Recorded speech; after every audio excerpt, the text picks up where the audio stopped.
अस्सलाम वालेकुम। Previous lecture में हम लोगों ने लीनियर मॉडलिंग के बारे में पढ़ा था और साथ में उसकी कुछ एग्जांपल्स की थी। आज वाले लेक्चर में हम लोग जो टॉपिक पढ़ने जा रहे हैं वो हमारे पास है general equation for a linear functions. ठीक हो गया। हम यहाँ पे जर्नल इक्वेशन बनाएंगे लीनियर फंक्शंस की। ठीक हो गया। अब ये देखें, इसको थोड़ा सा हम डिस्कस कर लेते हैं। ये रीड आप लोगों ने कर लेने के वो क्वेश्चन में पूछ क्या रहा है, अब क्या बता रहा है। वो कह रहा है कि अगर आपको निगरानी के लिए कंप्यूटर की 25 चिप्स दे दी जाएँ, ठीक हो गया, उसकी निगरानी आप कर रहे हैं। ठीक हो गया। फिर वो कहता है कि if chips are produced at a constant rate of 4 chips per hours. ठीक हो गया। वो कहता है कि आपको स्टार्ट में निगरानी के लिए आपके पास 25 चिप्स हैं। ठीक हो गया। फिर वो कहता है कि चिप्स में इजाफा होता है, वो कैसे होगा कि रेट ऑफ चेंज जो उसका होगा, यानी 1 घंटे में कितनी चिप्स का इजाफा होगा, 4 चिप्स का। ठीक हो गया, यानी constant rate of 4 chips per hours. फिर वो क्या पूछना चाह रहा है कि how large is the stock of chips at any particular time during your shift. वो कहता है कि आपकी तब्दीली के दौरान खास टाइम में चिप्स में कितना इजाफा हुआ या कितना बड़ा है, उसका जो स्टॉक है वो कितना बड़ा है। ठीक हो गया।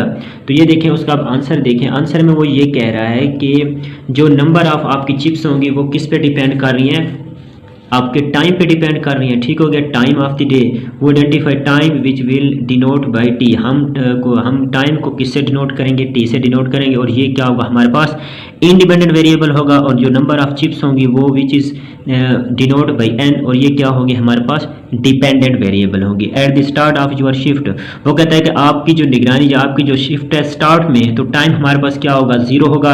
एंड योर इनिशियल स्टॉक, और आपका जो इनिशियल स्टॉक होगा वो कितना होगा, N is equal to 25 chips. फिर वो कह रहा है कि because the stock grows by 4 chips every hour, यानी हर घंटे में कितना इजाफा हो रहा है, 4 चिप्स का इजाफा हो रहा है। वो कितने, 1 घंटे में। तो the rate of change of this function is 4 chips per our, यानी हर घंटे में 4 चिप्स का क्या हो रहा है, चेंज हो रही हैं।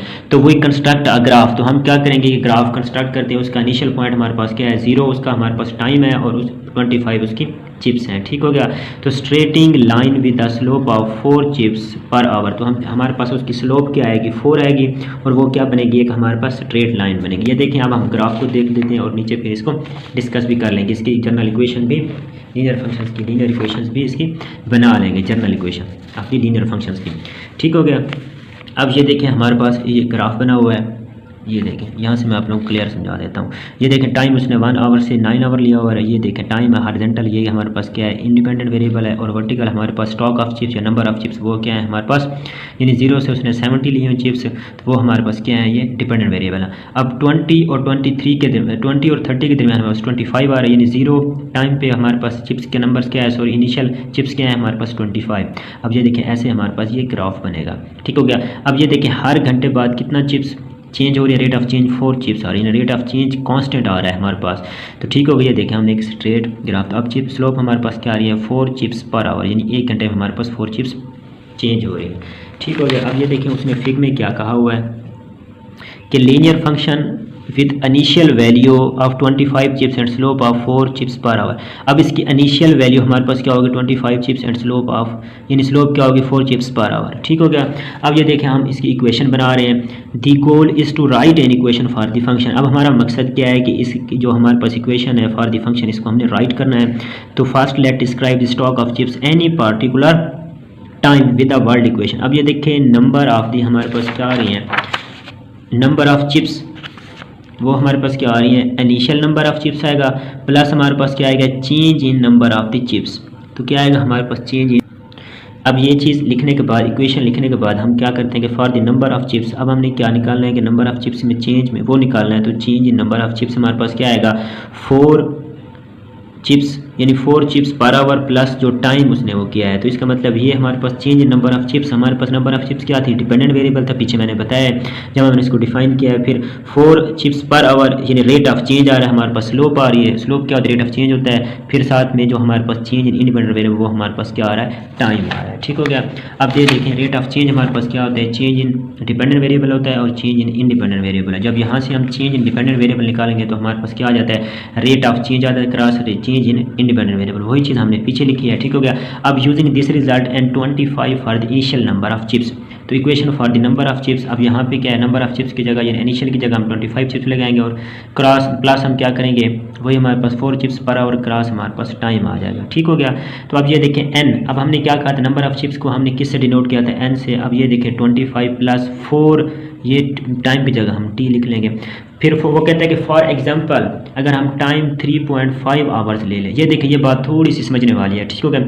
जब हमने कहा कि 1 घंटे में 4 चिप्स चेंज हो रही हैं, 4 चिप्स की बात हो रही है 1 घंटे में, तो यहाँ पे हम क्या ले रहे हैं, 3.5 घंटे की बात कर रहे हैं। इसका मतलब 1 घंटे में 4, फिर दूसरे घंटे में 8, फिर तीसरे घंटे में 12 हो जाएगी। तो इसका मतलब जब हम 3.5 की बात करें तो ये 14 आ जाएगा। 14 प्लस 25 हमारे पास क्या आ जाता है, 39। ठीक हो गया। उम्मीद है कि आप लोगों को क्लियर हो गया। अब इक्वेशन बनानी आप लोगों को आ जाएगी, आगे इसके एग्जांपल्स करेंगे इस इक्वेशन, तो आप लोगों को मज़ीद क्लियर हो जाएगा।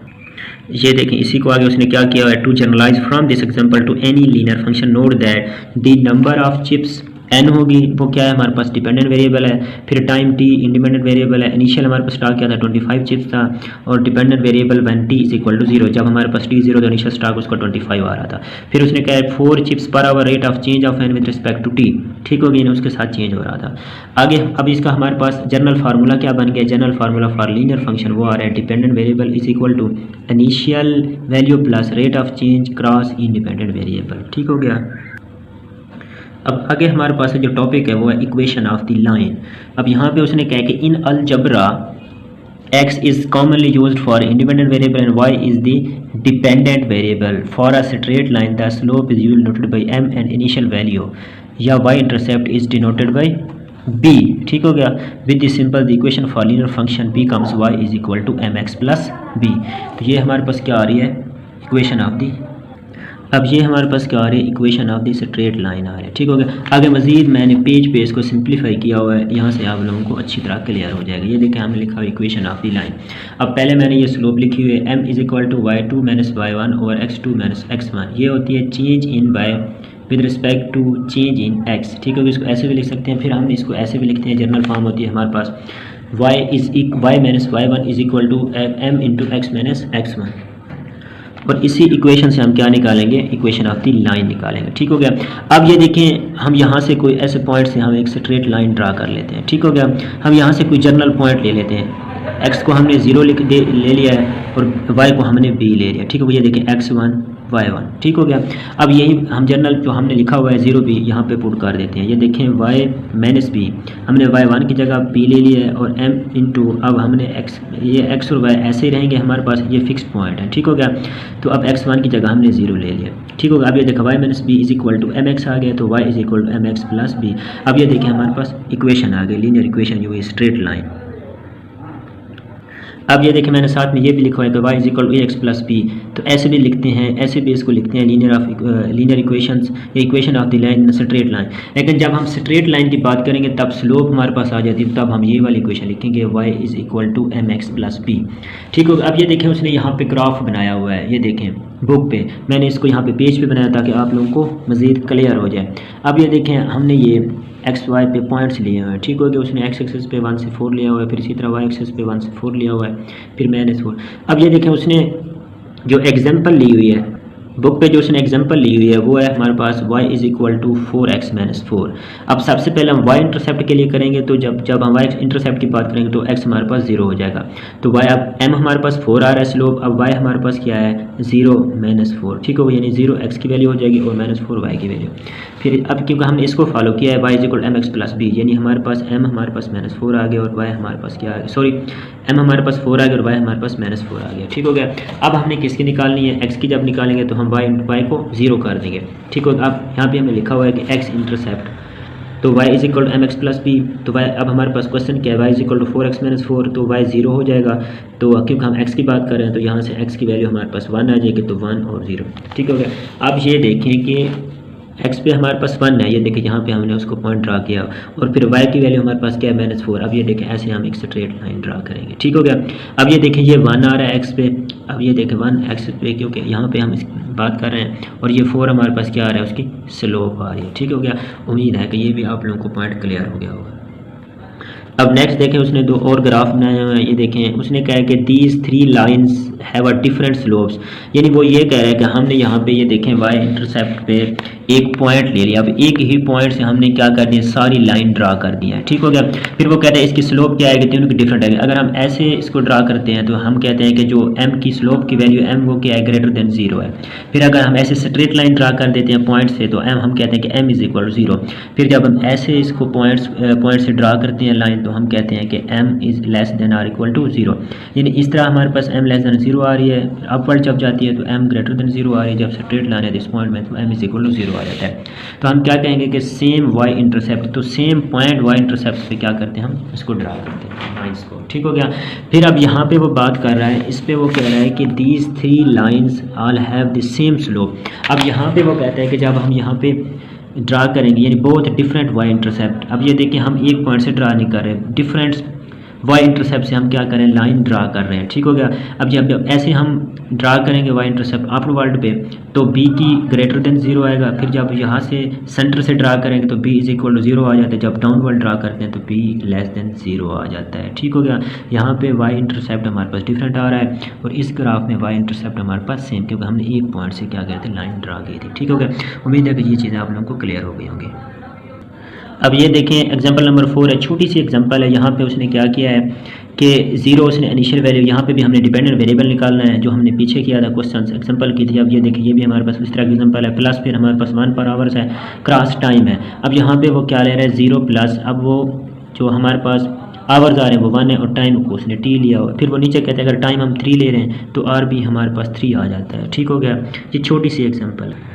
अब ये जो एग्जाम्पल नंबर हमारे पास 5 है, अल्कोहल मेटाबॉलिज्म, इसमें वो कह रहा है कि ये जो उसने एग्जाम्पल ऊपर लिखी हुई है, मैं इसको थोड़ा सा आप लोगों को एक्सप्लेन कर देता हूँ और फिर हम इसके सोल्यूशन पे आ जाएंगे।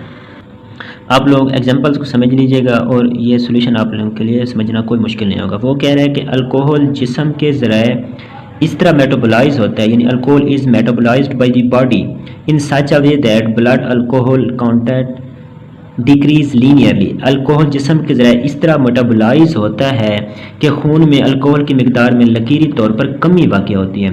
आ study by the National Institute on Alcohol Abuse and Alcoholism showed that for a group of fasting males who consumed 4 drinks rapidly. फिर वो कह रहे थे अल्कोहल इस्तेमाल और शराब नोशी के बारे में कौमी इंस्टीट्यूट के एक मुताले से पता चलता है कि रोज़ादार मर्दों के एक ग्रुप में जिन्होंने तेज़ी से 4 मशरूबात पिए, खून में अल्कोहल की मिकदार बढ़कर 1 हो गई है। मशरूबात पीने के तकरीबन 1 घंटे बाद ज़्यादा से ज़्यादा क्या हो जाता है, जो 0.08 की बात कर रहा है कि जब 1 घंटे के बाद, ठीक होगा, 0.08 ग्राम पर 100 millilitre about hours after the drinks were consumed. फिर वो कह रहा है कि 3 घंटे बाद क्या हो जाएगा, डिक्रीज हो जाएगा उसकी अल्कोहल की जो मिकदार है, पहले लकीरी तौर पर हो रही थी, अब वो कहता है कि 3 घंटे बाद कितनी होगी, 0.04 ग्राम पर 100 millilitre. Find the linear model, हम आप लोगों ने लीनियर मॉडल से बताना है according to the alcohol what is the blood alcohol. वो कहता है कि 3 घंटे में ये हो जाता है, तो आप लोग बताएं ये एक ग्राफ के साथ कि 5 घंटे के बाद अल्कोहल की मिकदार कितनी हो जाएगी, कितनी पीक तक पहुंच जाएगी, ठीक हो गया। अब ये देखें सोल्यूशन में, यानी अब स्लोप की बात कर रहा है, ये देखें स्लोप उसने लिया हुआ है, स्लोप की बात कर रहा है। स्लोप में वो कह रहा है कि चेंज इन BAC, बी का मतलब blood alcohol contact over change in time. अब हमारे पास टाइम क्या है, हमारे पास इंडिपेंडेंट वेरिएबल है, और बी यानी अल्कोहल ब्लड अल्कोहल कंटेक्ट हमारे पास क्या होगा, डिपेंडेंट वेरिएबल हो। ये देखें उसने अब 2 वैल्यूज दी हुई है, जैसे मैंने पीछे कहा था कि y2 - y1 और x2 - x1, ठीक हो गया। Change in x over change in y over change in x, ये देखें ये वैल्यूज यहाँ पे ये चीज़ आ गई। फिर ये देखें वो कह रहा है कि ये उसके इक्वल आ रही है, अप्रॉक्सीमेटली का मतलब होता है करीब करीब। फिर वो कहता है कि डिक्रीजेस बाई, ये कितना डिक्रीज हो रहा है, माइनस यानी 0.0133, ये इनिशियल वैल्यू हमारे पास 0.08 आ रही है, ठीक हो गया। तो general linear equation for this function, वही लीनियर इक्वेशन अब क्या बन जाएगी, अब BAC यानी ब्लड अल्कोहल कंटेंट हमारे पास dependent variable is equal to ये इनिशियल वैल्यू आ जाएगी, और ये उसी तरह हमारे पास rate of change cross independent variable. ठीक हो गया। अब ये देखें टाइम आ गया। अब टाइम हमने क्या कहा था कि 5 अगर हो तो हमने, क्योंकि 1 और 3 में तो हमने वैल्यूज हमें दी हुई थी, हमने कहा 5 पे कितना आएगा, जब हम 5 यहाँ पुट करेंगे तो 0.0135 हमारे पास इसका क्या आ जाएगा, B यानी ब्लड अल्कोहल कॉन्टैक्ट आ जाएगा कि कितनी मिकदार उसकी आएगी 5 आवर्स में। ठीक होगा। फिर ये देखिए उसने ग्राफ बनाया हुआ, इनिशियल पे हमारे पास 0 से क्या, जब 0 होगा तो 0.08 आएगा, फिर जब हम 5 की बात करेंगे तो ये देखिए उसने ऐसे एक स्ट्रेट लाइन बना दिया। ठीक हो गया। उम्मीद है कि ये एग्जाम्पल भी आप लोगों को क्लियर हो गई होगी। अब ये देखिए एग्जाम्पल नंबर 6 है, ये वही एग्जाम्पल है जो प्रीवियस लेक्चर में हम लोगों ने पाइन एप्पल्स वाले की थी। ये आप लोगों ने खुद करनी है। अगर आप लोगों को कोई मसला हो तो आप कमेंट्स में पूछ सकते हैं, या मेरा ऊपर नंबर दिया हुआ है, ठीक हो गया, आप व्हाट्सएप पे नंबर रब्ता कर सकते हैं, या आप कमेंट्स में पूछ सकते हैं। अगर आप लोगों को लेक्चर में कोई भी मसला हो या किसी बात कोई भी बात पूछनी हो तो आप मुझसे पूछ सकते हैं। ठीक हो गया। आप लोगों ने खुद करनी है, कोई मुश्किल वाली एग्जाम्पल नहीं। अगर आप लोगों को प्रीवियस लेक्चर में पाइन एप्पल्स वाले लेक्चर क्लियर था तो ये आप लोगों को एग्जाम्पल क्लियर थी, तो ये इसमें कोई आप लोगों को डिफिकल्टी नहीं होगी। अब ये आ जाता है कि linear function from 2 data points. अब 2 डेटा पॉइंट्स की वो बात कर रहा है, इसमें उसने 3 स्टेप दिए हैं कि हमने creating linear functions from 2 data points, उससे हम कैसे लीनियर फंक्शन क्रिएट करेंगे। सबसे पहले पॉइंट में वो कह रहा है कि हम जो स्लोप निकालेंगे चेंज इन वाई और चेंज इन एक्स होगी। ठीक हो गया। और दूसरे पॉइंट में हम लोग क्या करेंगे, यहाँ से हम b की वैल्यू निकालेंगे, और यहाँ से दूसरे पॉइंट में स्टेप में b की वैल्यू निकालने के बाद तीसरे स्टेप में हम ये जो हमारे पास y = mx + b आ रहे हैं, ये पूरी इक्वेशन हम यहाँ पे लिख लेंगे। तीसरे स्टेप में पूरी इक्वेशन में वैल्यू पुट कर देंगे। ठीक हो गया। अब ये देखें उसने हमें एग्जाम्पल दी हुई है, एग्जाम्पल ये आप लोगों ने ऊपर से पढ़ लेनी है। ये क्राउड आइज यूज सिंस 1850। ठीक हो गया। ये until about 1850 humans use so little crude oil that we can call the amount zero at least in comparison. ठीक हो गया। ये चीज़ें आप लोगों ने पढ़ लेनी, यानी ऊपर वाले दो, जब 2 डेटा पॉइंट्स की बात कर रहे हैं तो 2 पॉइंट्स हमें गिवन देगा। ठीक हो गया। फिर इसी तरह ये 0 की बात कर रहा है ऊपर, और नीचे हमारे पास 600 बिलियन की बात कर रहे हैं क्यूबिक मीटर्स। ठीक हो गया। Discuss the validity of the model. ठीक हो गया। अब सोल्यूशन में आ जाते हैं। ठीक हो गया। अब सोल्यूशन में वो क्या कह रहा है, टाइम को वो टी कह रहा है, जो कि वो हमारे पास क्या होगा, इंडिपेंडेंट वेरिएबल होगा, और उसके बाद टोटल ऑयल जो यूज्ड हो रहा है वो हमारे पास क्या होगा, डिपेंडेंट वेरिएबल होगा। ठीक हो गया। अब स्टेप 1 में वो कह रहा है note that we have used t rather than x for the independent variable because it helps us remember that we are dealing with time. ठीक होगा। फिर टाइम की बात कर रहा है। अब ये देखिए स्लोप हमारे पास क्या आएगी, m = slope change in y और चेंज इन t। अब यहाँ पे टाइम की बात हो रहा है, यानी x हमारे पास इंडिपेंडेंट वेरिएबल कौन सा है, t है। अब ये देखिए 600 यानी y2 - y1 600 - 0/960 - 850 50 आ रहा है। ठीक हो गया। ये देखिए मैंने यहाँ पे पेज की भी लिखा हुआ है इसको। ये देखें हमने यहाँ पे ये चीज़ पुट करने के बाद हमारे पास स्लोप क्या आ जाती है, 110 आ जाती है। ठीक हो गया। अब हम दूसरे स्टेप पे आ जाते हैं। अब हमारे पास इक्वेशन क्या है, y = mx की बजाय हम mt + b लिखेंगे। तो वे हमारे पास m की वैल्यू क्या आ रही थी, ये देखिए m की वैल्यू हमारे पास आ रही थी 5.5 billion cubic metre per year. ठीक हो गया। अब स्टेप 2 पे आ जाते हैं। ये देखिए हमारे पास इक्वेशन क्या बन रही है, y = mt + we already have the slope m। अब हमारे पास स्लोप क्या है, 5 जो हमने निकाले 5.45 if we use the numerical value from the first data points. अब t हमारे पास क्या है, जो फर्स्ट डेटा पॉइंट्स था 1850 एंड y हम 0 लेंगे, क्योंकि हम यहाँ से किसकी वैल्यू निकाल रहे हैं, b की वैल्यू निकाल रहे हैं। तो दिस इक्वेशन बिकम, अब y = 0 आ जाएगा, और m हमारे पास 5.45 क्रॉस t हमारे पास क्या है 1850 + b। तो यहाँ से हम b की वैल्यू निकालेंगे, वो हमारे पास आ जाएगी -10.083। ठीक होगा। अब जो इसका तीसरा स्टेप है उसमें वो क्या कह रहा है कि y = mt + b, यानी इक्वेशन में सारी इक्वेशन में वैल्यूज पुट कर देंगे, तो y = हमारे पास क्या आ जाएगा 5.45 t - 10.083। ठीक हो गया। ये हमारे पास इसका तीसरा स्टेप था, और ये हम क्या कर रहे हैं, creating linear function from 2 data points. नीचे उसने ये थ्योरी दी हुई है। ठीक हो गया। इसमें वो ग्राफ मॉडल बना रहा है, क्रिएट कर रहा है। ये देखें उसने कहा है कि स्टार्ट में हमारे पास 0 पे क्या आ रहा है, यानी 1850 0। ठीक हो गया। ये देखें यहाँ पे 1850 आएगा। ठीक हो गया। उसके बाद फिर क्या आ रहा है 1960 600। ठीक हो गया। यहाँ पे ये देखें 600, ये 1960 यहाँ पे आएगा। ये देखें, ये देखें हमारे पास ये हमने ऐसे स्ट्रेट लाइन बना दी है। उम्मीद है कि आप लोगों को लेक्चर क्लियर हो गया होगा। अगर आप लोगों को वीडियो अच्छी लगी है तो कमेंट्स में ज़रूर बताएं, और लेक्चर में आप लोगों को कोई भी प्रॉब्लम है, कोई भी मसला है, आप लोगों को कोई पॉइंट समझ नहीं आ रहा, आप कमेंट्स में पूछ सकते हैं, या मेरा ऊपर नंबर व्हाट्सअप नंबर दिया हुआ है तो आप व्हाट्सअप पे भी रब्ता करके पूछ सकते हैं। ठीक हो गया। मेरे चैनल को सब्सक्राइब करें नेक्स्ट लेक्चर के